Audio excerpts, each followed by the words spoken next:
বন্ধুরা, আপনারা কি ইতিহাসের পাতায় রাজাদের বিলাসবহুল জীবনযাপনের কথা পড়েছেন? যারা বড় বড় দুর্গে থাকতো, সোনার সিংহাসনে বসতো, রত্নখচিত মুকুট পরতো এবং হাতির পিঠে চড়ে ভ্রমণ করতে বের হতো। আজকের দিনে বিজনেসম্যানদের আমরা রাজার সাথে তুলনা করি, কারণ তারাও সেকালের রাজাদের থেকে কিছু কম বিলাসবহুল জীবনযাপন করেন না। নিউজ পেপারে প্রায়ই হেডলাইন হয় যে মুকেশ আম্বানি তার ছেলের বিয়েতে এত কোটি টাকা খরচা করলো, নিজের বউকে এত কোটির বিলাসবহুল গাড়ি গিফট করলো। অন্যদিকে রতন টাটাকে নিউজ পেপারের হেডলাইনে সেমন একটা খুঁজে পাওয়া যায় না। এদিকে দুজনেই কিন্তু ভারতবর্ষের বড় বিজনেসম্যান। মুকেশ আম্বানি টেলিকম সেক্টরে বিপ্লব ঘটিয়েছে, আবার রতন টাটা 150 বছরের পুরনো টাটা গ্রুপকে ভারতে সীমাবদ্ধ না রেখে পুরো বিশ্বে ছড়িয়ে দিয়েছে। তাহলে কি মুকেশ আম্বানি রতন টাটার থেকেও বড় বিজনেসম্যান? রতন টাটা কি পারেন না মুকেশ আম্বানির মতো বিলাসবহুল জীবনযাপন করতে? আজকের এই ভিডিওতে আমরা দেখব যে মুকেশ আম্বানি এবং রতন টাটার মধ্যে কার কোম্পানি আসলে সব থেকে বড়, টাকার অহংকার কার বেশি, দুজন কিরকম বিলাসবহুল জীবনযাপন করে থাকেন। তাহলে চলুন ভিডিওটি শুরু করি। বিশ্বের দ্বিতীয় সবথেকে বিলাসবহুল ঘর অ্যান্টিলিয়ার মালিক মুকেশ আম্বানির কাছে মোট 18টি কোম্পানি আছে। অন্যদিকে সাধারণ জীবনযাপন করতে পছন্দ করা রতন টাটা একটি সাধারণ বাংলোতে থাকেন, কিন্তু তার কাছে আছে প্রায় 135টিরও বেশি কোম্পানি। একদিকে রিলায়েন্স ইন্ডাস্ট্রি কিছু লিমিটেড জিনিসের ওপরই ব্যবসা করছে, যেমন টেলিকম, কেমিক্যাল, পেট্রোলিয়াম। অন্যদিকে টাটা গ্রুপ, যার প্রোডাক্ট প্রায় সবসময়ই চোখে দেখা যায়। টাটা গ্রুপ হেন কোনো বিজনেসকে বাদ রাখেনি, যেমন স্টিল, আইটি, অটোমোবাইল, কেমিক্যাল, পাওয়ার ইত্যাদি আরও অনেক। সাবসিডারি কোম্পানি টাটা গ্রুপের অনেক বেশি হওয়ায় সবসময় রিলায়েন্সের থেকে তাদের মার্কেট ক্যাপিটাল বেশি থাকে। এখন আপনি ভাবতেই পারেন যে তাহলে মুকেশ আম্বানি রতন টাটার থেকে ধনী ব্যক্তি কি করে হতে পারে?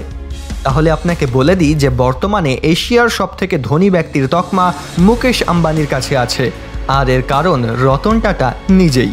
কিন্তু কি করে? কারণটা হলো রতন টাটার জনকল্যাণের জন্য উদার মন। রতন টাটা যদি টাটা গ্রুপের সমস্ত পয়সা নিজের কাছে রেখে দেয়, তাহলে তিনি খুব আরামেই এশিয়ার সবথেকে ধনী ব্যক্তি হতে পারে। কিন্তু রতন টাটা এমনটা করেন না। কেন? আসুন জেনে নিই। মুকেশ আম্বানি রিলায়েন্সের 48% মালিক। এখানে সিম্পল ব্যাপার, যখন প্রায় অর্ধেক শেয়ার মুকেশ আম্বানির কাছেই আছে, তাহলে কোম্পানি যখন ভালো গ্রোথের সাথে এগোবে, তখন মুকেশ আম্বানির পকেটেও ফুলে ফেপে উঠবে। এর জন্য সেপ্টেম্বর 2020 সালে মুকেশ আম্বানির নেটওয়ার্থ বেড়ে $88 বিলিয়ন হয়েছিল এবং বর্তমানে তার নেটওয়ার্থ $110 বিলিয়ন। কিন্তু অন্যদিকে রতন টাটার কাছে টাটা গ্রুপের মাত্র 1%-এরও কম শেয়ার রয়েছে, কারণ টাটা গ্রুপের 66% শেয়ারই তার কোম্পানির বিভিন্ন ট্রাস্টের কাছে আছে, যেমন sir Ratan Tata trust, sir Dorabji tata trust, tata education trust.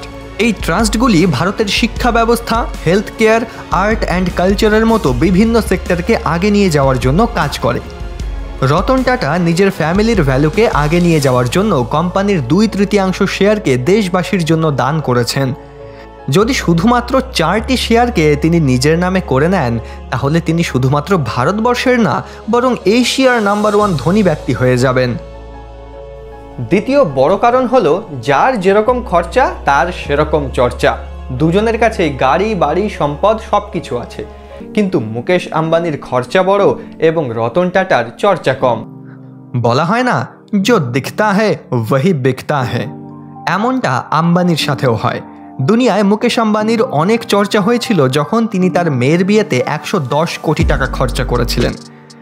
বর্তমানেও মুকেশ আম্বানির ছেলে অনন্ত আম্বানির প্রি ওয়েডিং মানে বিয়ের আগের যে অনুষ্ঠান, তাতেই খরচা করেছেন প্রায় 1200 কোটি টাকা।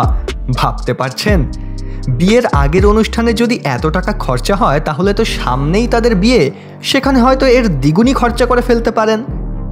ছেলে মেয়ের সাথে নিজের স্ত্রীকেও কখনো নিরাশ করেন না মুকেশ আম্বানি। স্ত্রীকে একবার নয়, বরং 3 বার 1000 স্কোয়ার ফিটের বাংলো গিফট করেছেন মুকেশ আম্বানি। কোটি টাকার আলিশান প্রাইভেট জেট এবং অনেকগুলি লাক্সারি কার গিফট করেছেন তিনি। তার বাড়িতে এতগুলি গাড়ি রয়েছে যে 6 তলা বিশিষ্ট গ্যারেজ আলাদা করে রয়েছে এই গাড়ি পার্কিংয়ের জন্য। এটি নিয়েও চর্চা হয়েছে বেশ বহুত। মুকেশ আম্বানির মতো তার স্ত্রী নীতা আম্বানিও আলিশান জীবনযাপন করেন। এমনকি মুকেশ আম্বানি তার বাড়ির চাকর বাকরদেরও আলিশান জীবনযাপন উপভোগ করার ব্যবস্থা করে দিয়েছেন। অন্যদিকে রতন টাটা, যিনি জীবনের প্রথম থেকেই খুব সাধারণ জীবনযাপন করতে পছন্দ করেন, বলা যায় খুব শান্তশিষ্ট সরল মনের মানুষ। তার জীবনযাপন খুবই সাধারণ, খুবই সিম্পলিস্টিক। তিনি কোনো বড় খরচা করেন না। তিনি সবসময় নিজের জমানো পয়সাকে নতুন স্টার্টআপের ওপর ইনভেস্ট করেছেন, যাতে তার কোম্পানি এবং দেশ দুটোই এগিয়ে যায়।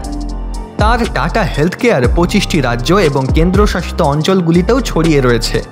টাটা গ্রুপ সমাজসেবার দিকেও বাকিদের থেকে অনেক এগিয়ে। তাই মুকেশ আম্বানি যদি একদিন তার ঘড়িটা উল্টোও পরে নেয়, পরের দিন নিউজে সেটি হেডলাইন হয়ে যায়। অন্যদিকে রতন টাটার সমাজসেবার কাজ সেরকমভাবে মিডিয়াতে চর্চা পায় না, কারণ রতন টাটা কোনো কাজই মিডিয়ার সামনে হাইলাইট করে করতে চান না। তিনি চান যে কাজটি তিনি করছেন সেটি যাতে সঠিকভাবে হয় এবং মানুষের কাছে পৌঁছে যায়। তাই যখনই আপনি গ্রাউন্ড লেভেলে যাবেন, তখন দেখবেন রতন টাটার প্রতি মানুষের ভালোবাসা আলাদাই লেভেলের। তবে যাই বলুন বন্ধুরা, রতন টাটা এবং মুকেশ আম্বানি দুজনেই নিজের কাজ এবং কঠোর পরিশ্রমের জন্য নাম কামিয়েছেন। কিন্তু একজনের ছোটোখাটো কাজেও নিউজ পেপার ভরে যাচ্ছে, আর অন্যদিকে কেউ পর্দার পেছন থেকে বড় বড় কাজ করছে। এর জন্যেই নিজের খরচার চর্চা অবশ্যই করুন, তাহলেই তো আপনার নাম হবে। আপনার কি মনে হয়, রতন টাটা এবং মুকেশ আম্বানির মধ্যে কার শো অফ সব থেকে বেশি? নিচে কমেন্ট করে জানান। আসুন এবার এই দুজন বিজনেসম্যানের কষ্টের জীবনটাও আপনাদেরকে জানাই। শুরু করি টাটা গ্রুপের টেক্সটাইল কোম্পানি থেকে, যেটি শুরু করা হয়েছিল মাত্র 21,000 টাকা দিয়ে, যার মূল্য আজ $380 বিলিয়ন। কিন্তু কোম্পানিটিকে 21,000 টাকা থেকে $380 বিলিয়ন নিয়ে যাওয়া মোটেও সহজ কাজ ছিল না। টাটা গ্রুপের প্রতিষ্ঠাতা হচ্ছেন জামশেদজি টাটা। 1839 সালে জামশেদজি টাটার স্ট্রাগল মাত্র 14 বছর বয়সেই মুম্বাই থেকে শুরু হয়েছিল, যখন গ্র্যাজুয়েশন শেষ করার পরই তার ওপর পুরো পরিবারের দায়িত্ব এসে পড়ে। তাই তিনি নিজের পরিবারের দায়িত্ব সামলানোর জন্য অল্প অল্প টাকা জমিয়ে 21,000 টাকা দিয়ে শুরু করেন টেক্সটাইল বিজনেস।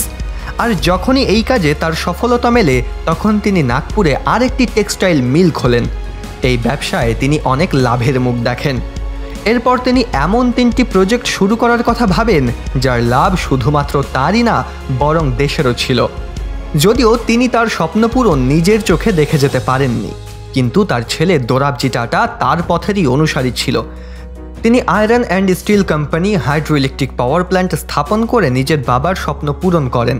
এর সাথে ব্যাঙ্গালোরে ভারতের প্রথম ইনস্টিটিউট অফ সায়েন্স শুরু করেন। যখন দোরাবজি টাটাও মারা যান, তখন 1938 সালে জে.আর.ডি. টাটা টাটা গ্রুপের সমস্ত দায়িত্বভার গ্রহণ করেন।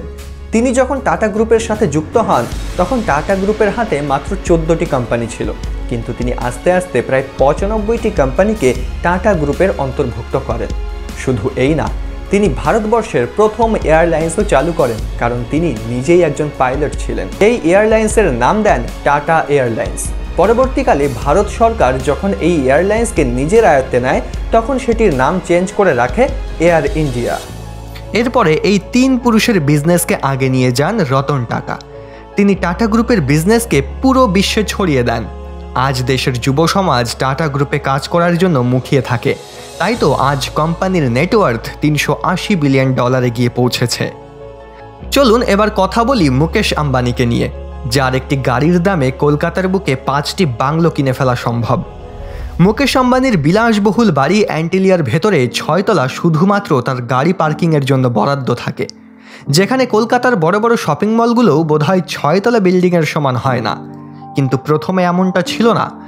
ধীরুভাই আম্বানি, যিনি রিলায়েন্স গ্রুপের প্রতিষ্ঠাতা, তিনি এই নাম এবং খ্যাতি অর্জনের জন্য কঠোর পরিশ্রম করেছিলেন। ধীরুভাই আম্বানি যখন মধ্যপ্রাচ্যের একটি পেট্রোল পাম্পে কাজ করতেন, তখন তিনি তার কষ্টের টাকা অল্প অল্প করে সঞ্চয় করতেন।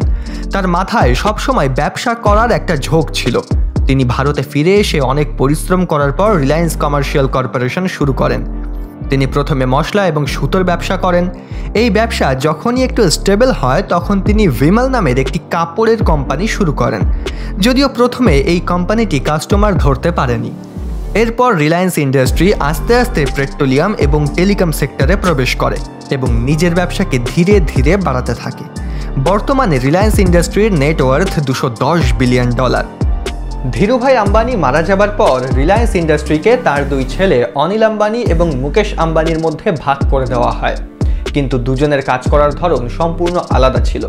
যেখানে অনিল আম্বানি তার ব্যবসাকে আগে নিয়ে যেতে সম্পূর্ণরূপে বিফল, তিনি স্বীকার করেছেন যে তার নেটওয়ার্থ নাকি শূন্য হয়ে গিয়েছে।